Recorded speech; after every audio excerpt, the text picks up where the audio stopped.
there was a weird kind of battle that broke out, right? Some very important folks signed an open letter. You want to show the open letter? Calling for a 6-month moratorium on training of AI systems above GPT-4. Above? What do you mean above? You mean They don't want GPT-5. following from, downstream of. Upgraded from, more powerful than. Well, no, Look at us all using all the metaphors. I don't think it's vague. Okay. I think the basic point is, how much stuff did you give it to read, right? And we've seen at a certain level what it can do at GPT-4, and their point is, don't you dare give it a bigger library, because now we know we've got a problem. Okay, so More powerful than is what it says. yeah, so more powerful means bigger library. Now, on the one hand, this is some really important people signed this. Elon Musk signed it. I saw Jim Rutt's name there. A lot of people whose names you would know. Some important people in AI research, calling for a 6-month moratorium. And then you had some important dissenters. Most prominently is not as part of the letter, but people who came out afterwards and said no, wrong. People who disagreed with the letter. Now, disagreement with the letter came in two opposite forms. One form, not strong enough. Yeah, one form was not strong enough. So Eliezer Yudkowsky, will you show his thing? So this is Eliezer Yudkowsky writing. You want to scroll down, pausing AI development. Pausing AI development, something. I didn't catch the full title here. I'm going to scroll back. Pausing AI developments isn't enough. We need to shut it all down. Okay. And this was it's a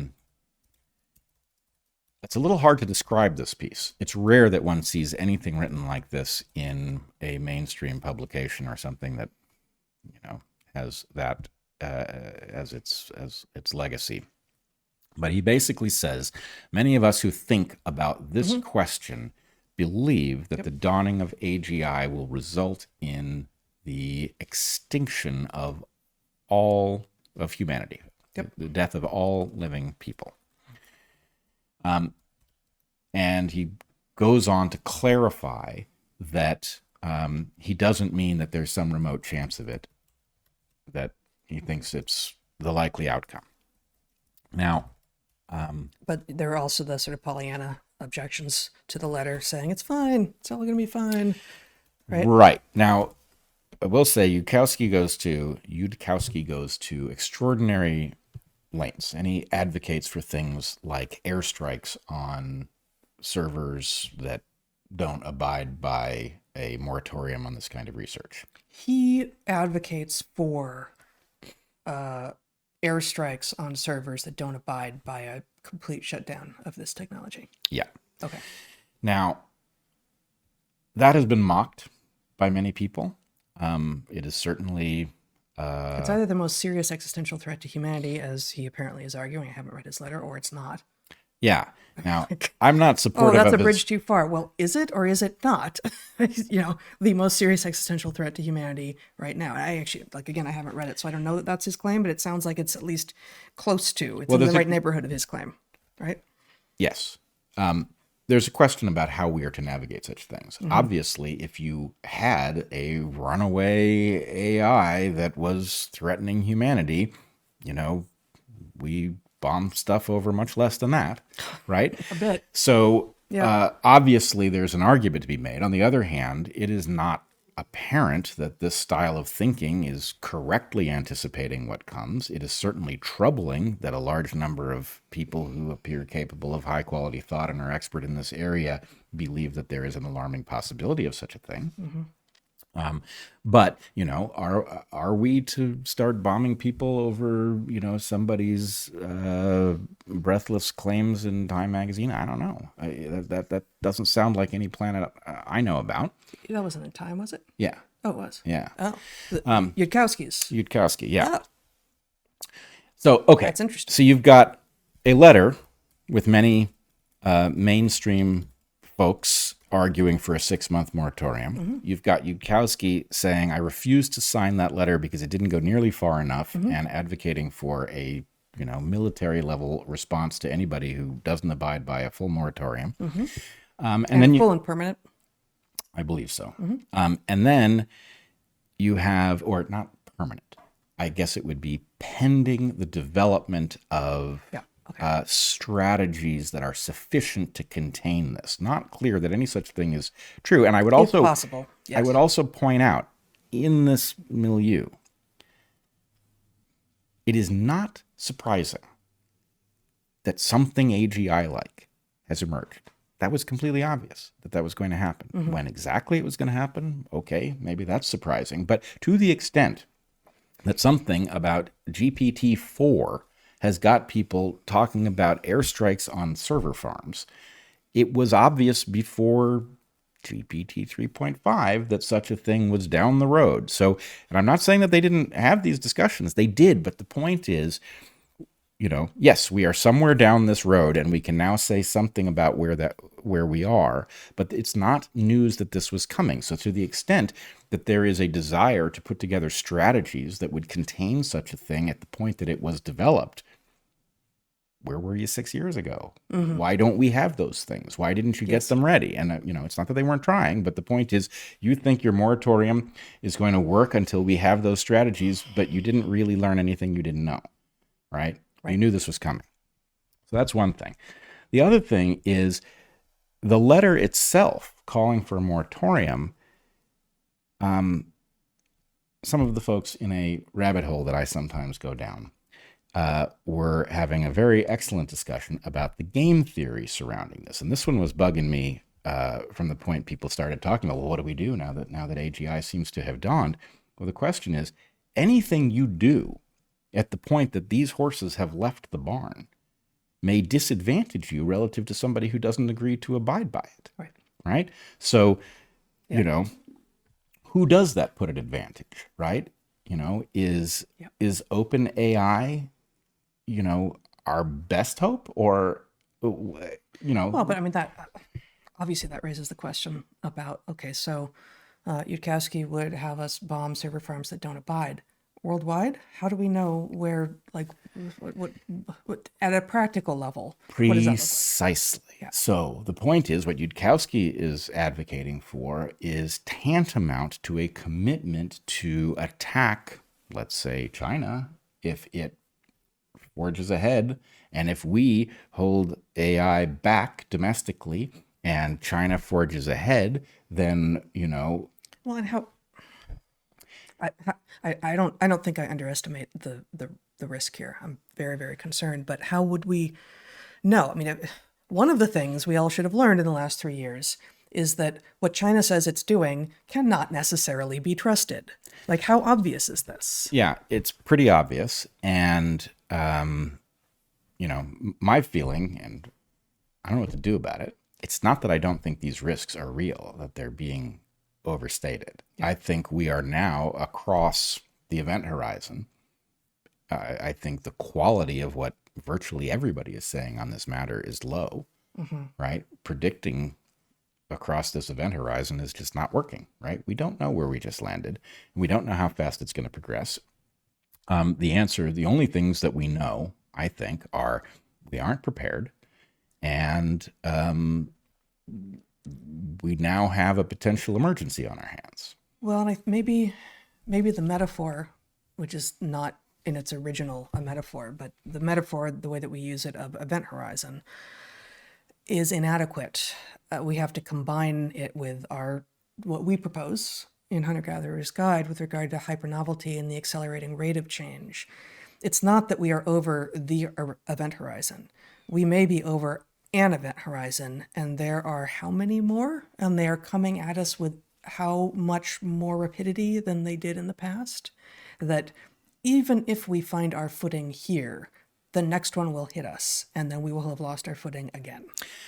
That's right. Now, the problem, I mean, of course, as co-participant in the creation of that idea. Of course, the point is the hypernovel. Yeah, Yes, we've created a conveyor belt where we keep getting hit with things that upend all of the important stuff in civilization.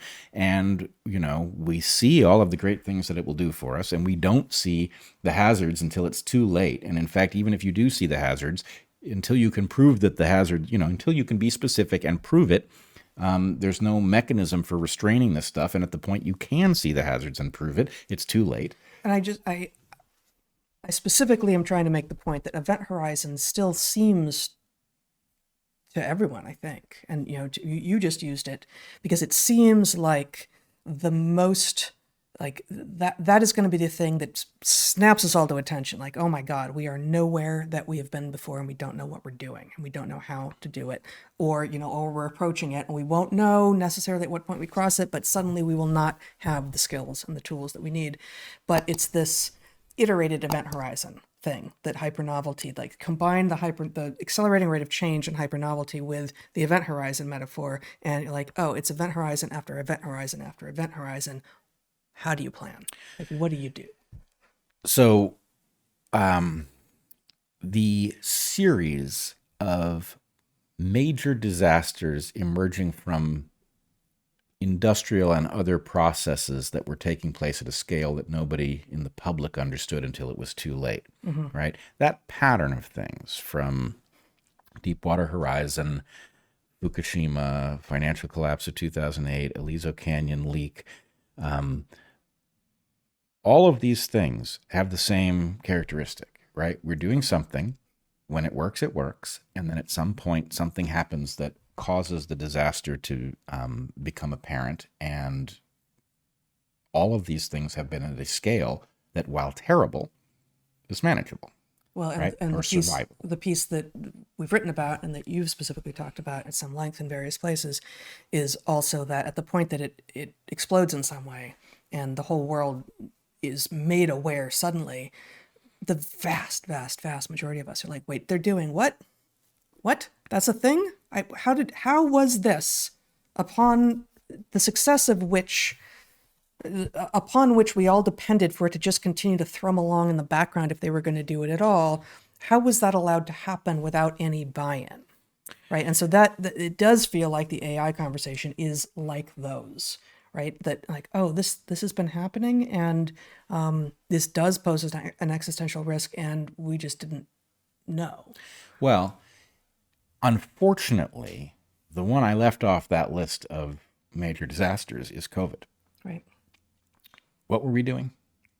Gain of function research on viruses we didn't, have a fraction of the knowledge necessary to create. Mm-hmm. We took something from nature and turbocharged it. No, we were just keeping ourselves safe.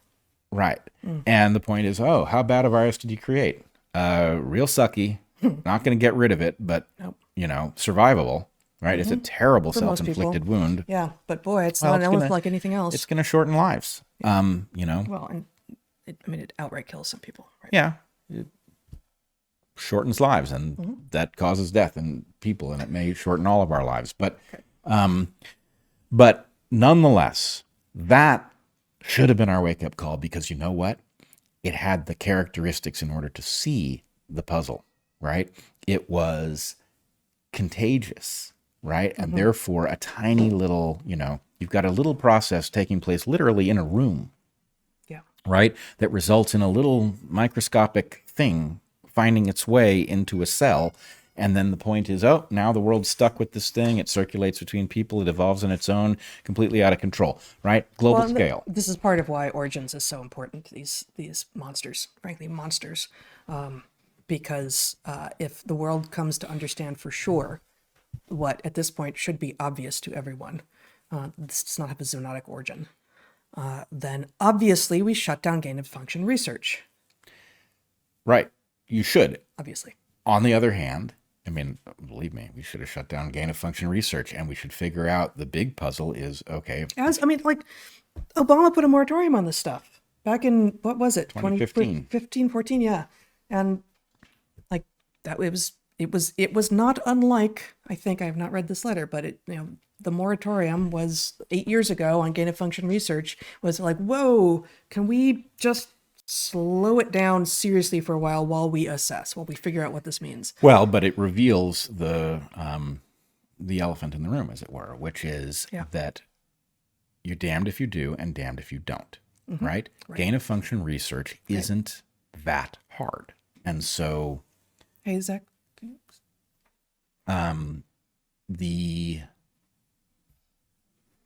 The fact of, we've got a process. We are now technologically sophisticated to take a virus and make it infective of humans where it wouldn't be and contagious between humans, etc. Oh, well, that would be pretty useful to anybody who could figure one out and figure out a remedy that only they had, right? That obviates the need for militaries, frankly. And so the question is, how could you possibly have the sophistication to do this work and the ability to control that nobody else does it if you decide it's a bad idea? Right. So the answer is, hey, guess what? Your globe does not have governance structures sophisticated enough to deal with a problem you have now just technologically created. That's where we are with COVID and other infectious diseases. It's where we are with this AGI thing. And so once again, we are in the position of, how do we lock the barn now that the horses have escaped? Right? Maybe this time the existential risk AGI folks are right. And the point is up. Those horses have escaped and there's very little we can do.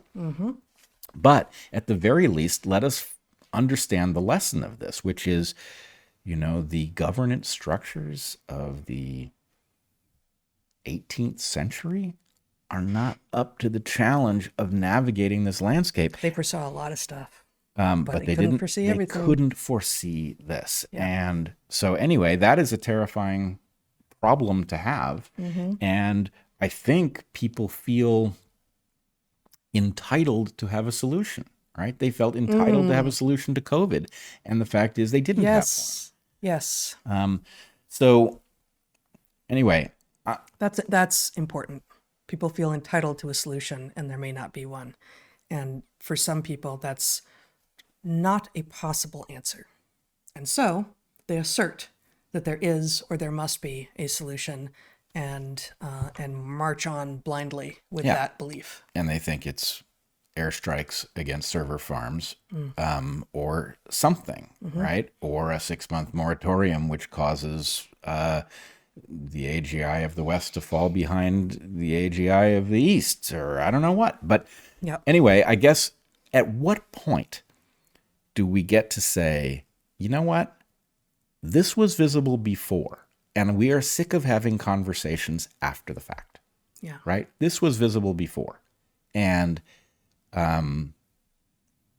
if you are right, and I think your formulation is correct, we are over an event horizon, but it is not the event horizon. It is an event horizon. Then if we survive this, do we get now to have the conversation about the fact that we do not have governance structures that are up to dealing with these things? And believe me, having been through the tyranny of COVID, I am not excited about stronger governance structures, right? I'm terrified by them. What we have is absolutely malignant, and we can't afford to have it stronger. On the other hand, we can't afford to have technologies like this in which people are empowered in their basements or, in a building somewhere to unleash things on the world that have profound impact on our, our medical well-being or on our sanity. It's not an acceptable world. And so it's time to get smart about the recurrent event horizon problem.